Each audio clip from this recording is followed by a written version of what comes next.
Hey friends, it's Just the Gems. I'm Brandon. Final Fantasy has been a major part of my life for just about forever.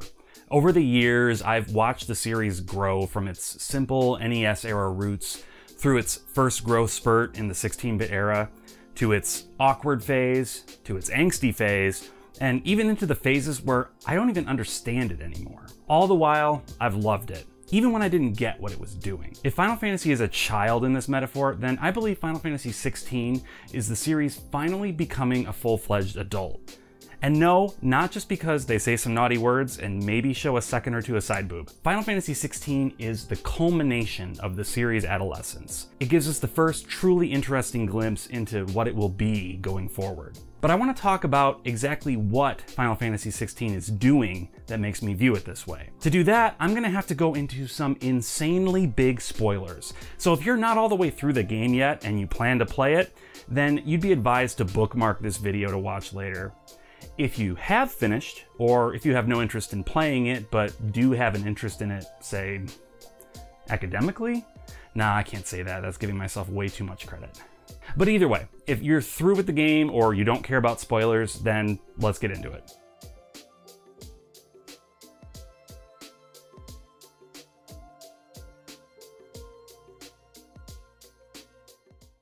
The world of Final Fantasy XVI is a dark one. The characters in this world are bound by a variety of things. Some of them are even literally bound, as in enslaved. These enslaved folks are known as bearers. The reason they've been enslaved is because they were born special, with magical powers that no one else has. There's some backstory on just how this enslavement came about that you can dig into via a side quest or two, but it's not actually that important for our purposes. Suffice it to say, these extremely special and talented people are bound and captive to their masters. And they're not just enslaved. No, they're slowly but surely dying. See, using their powers causes their bodies to turn into stone, rendering them nothing but empty facsimiles of what they once were.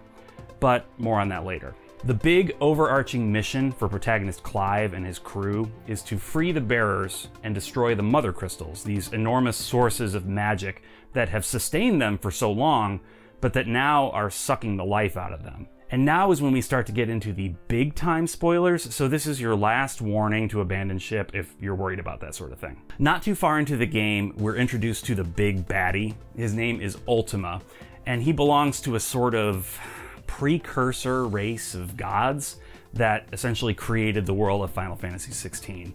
His ultimate goal is to take over Clive's body and use the powers within him to recreate the world in a way that he and his fellow weird god things can live comfortably in. My appreciation for the story of Final Fantasy XVI was already pretty high before I started to notice the not so subtle subtext being inserted by the developers. 16 is sort of your standard epic fantasy quest, but the story behind the story is one of a development team that wants to grow out from beyond its predecessor's limitations, and these feelings are reflected strongly throughout the entire game. Final Fantasy as a series has been stifled. I'm not saying that it hasn't been good in years, though I know some people will make that argument. But each new game seems to be met with massive struggles in development, unsatisfied longtime fans, and arguments about what a real Final Fantasy even is. Final Fantasy XI was an MMO. Final Fantasy XII was a weird single-player MMO hybrid. Final Fantasy XIII was... well, it was Final Fantasy XIII, and even as someone who actually sort of likes Final Fantasy XIII, I can't argue with the people that have a problem with its Final Fantasy XIII-ness. And Final Fantasy XIV was another MMO, and 15 was a weird bro-tastic road trip. What's been going on here? Not to mention the snail's pace at which new games have been released. The cadence of every 2 or so years for a new Final Fantasy game has long since been abandoned in favor of these protracted development cycles. Are they afraid to release a new Final Fantasy because they know how longtime fans are going to react? Sometimes it feels that way. What we've experienced, along with the developers at Square Enix, are the growing pains of a series that desperately wants to change, but also fears what those changes might mean for its future. Small elements of the classic series have evolved or disappeared since Final Fantasy XI, like the classic style of combat, which was functionally unchanged for 10 entries, and then has not been the same in 2 entries since.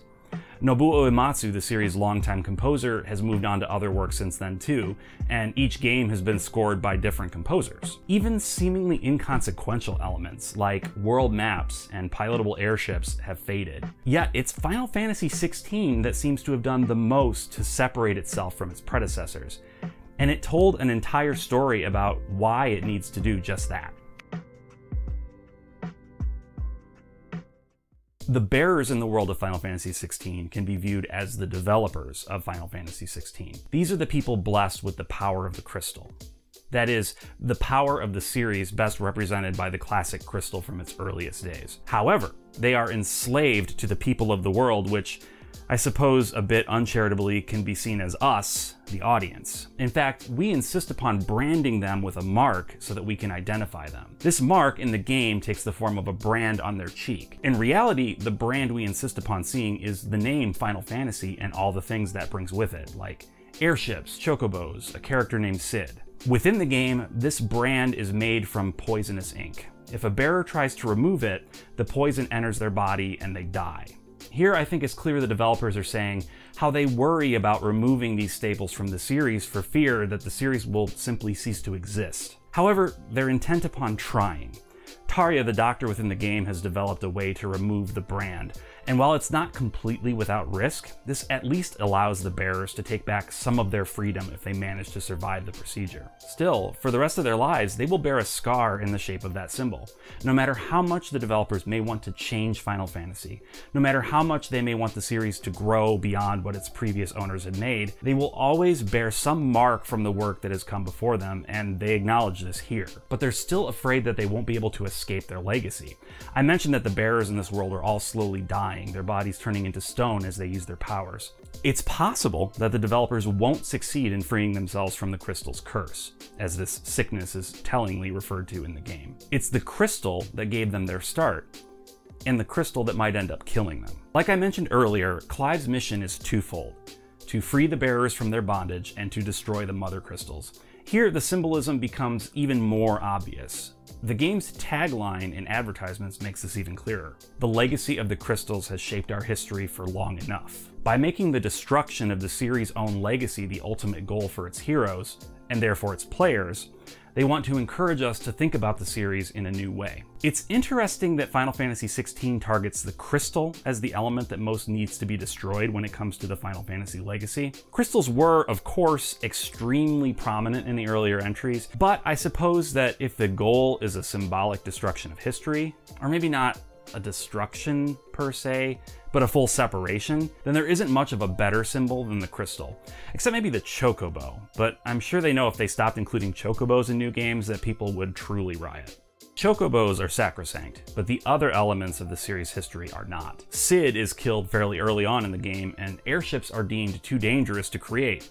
And their designer, Cid's daughter Mid, buries the plans to prevent them from being misused. And the developers take great care to make the destruction of the crystals so satisfying for us as players, making our own participation in moving the series in a new direction a key part of the proceedings.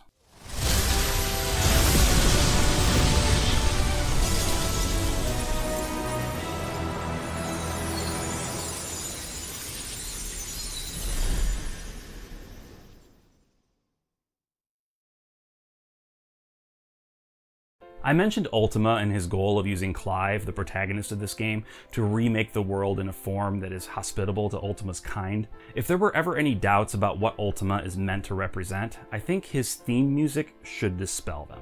I noticed very early on that Ultima's theme was a note-for-note recreation of the theme of Final Fantasy I, only played in a minor key. This takes what is otherwise a beautiful piece of music and gives it an obviously sinister edge. At first, I'll admit I found this to be an odd choice. It almost seemed like the developers were taking things too far.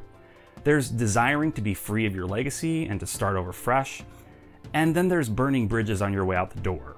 But the more I've thought about it, the more I see this as a respectful homage. See, even though Ultima is terrifying to look at and is definitely squarely at odds with the needs of humanity in the world of Valestia, I hesitate to think of him as actually evil. He rightly feels a sense of ownership over the world and all its people.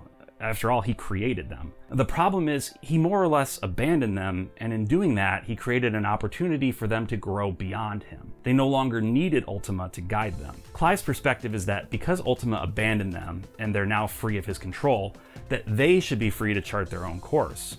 We're ready to move on to greener pastures. But the developer's view on those fans who aren't willing to come along for the ride is very pointed, and maybe even a little insulting, if I'm being honest. Let's talk about the Akashic, the game's term for people who have been overexposed to ether and have basically turned into zombies. So my very rudimentary research on the word Akashic has revealed that it's a variation of the Sanskrit word for ether, Akasa, which makes sense in the context of the story. However, there's also the case of the Akashic records to consider. According to a certain religious idea, Akashic records are essentially a compilation of all past and present and future thoughts and ideas and emotions and events throughout the entirety of history. These records aren't written down on paper, though. Instead, they're encoded into the fabric of the universe's entire being.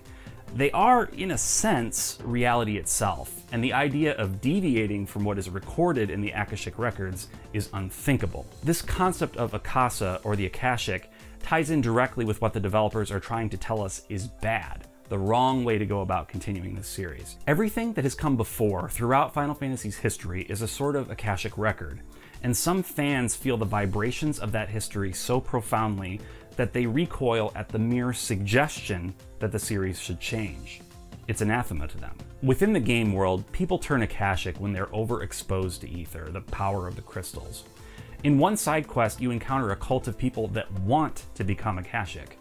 They worship Ultima and want nothing more than to be exactly what he wants them to be. These zealots represent the fervent fans who insist that the staples of the series must be present in the ways that they prefer, or else the game has no right calling itself a Final Fantasy. Like I said, not the most charitable way to view a player base.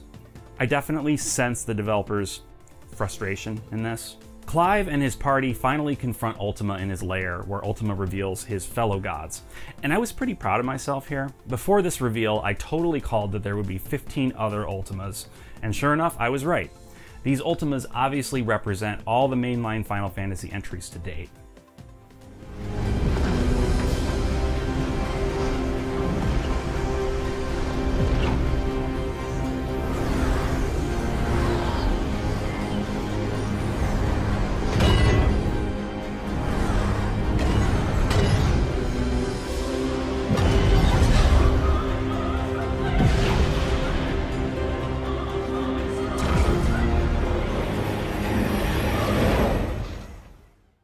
After an epic battle, naturally, Clive is victorious. Ultima is baffled that he could be defeated by one of his own creations, and Clive responds that it's because of his connections with others that he's able to succeed. It's because Yoshi P and the other higher-ups at Square Enix were able to join together and prove there was another way forward for the series that they were able to make this game what it was. And now they're more free than they've ever been to craft the series how they want to going forward. That's my take on the meta story of Final Fantasy XVI. What do you think? Am I reading too much into it? Or do you think I'm right on? Let me know down in the comments. Thank you so much for watching, for liking and subscribing. It honestly means so much to me, and I love reading your comments, even the ones that kind of hurt my feelings. Anyway, until next time, bye.